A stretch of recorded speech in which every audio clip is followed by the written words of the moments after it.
to installing our edging profile when it's in a long length. You can see here that it's oversized, it's going past my panel. Now the idea is we're not going to take the tape off, we're going to turn this over. Once it's installed and pushed down on top of the panel, we can then cut and trim the edge of the profile to suit.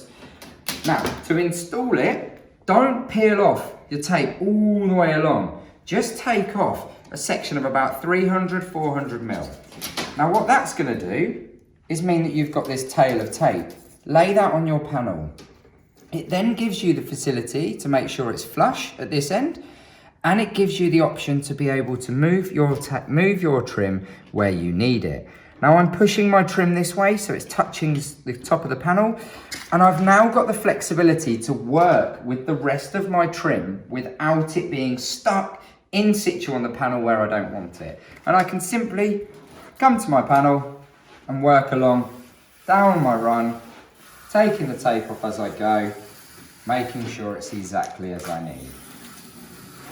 Now we've done that all the way through, I can now come along and cut my panel to suit.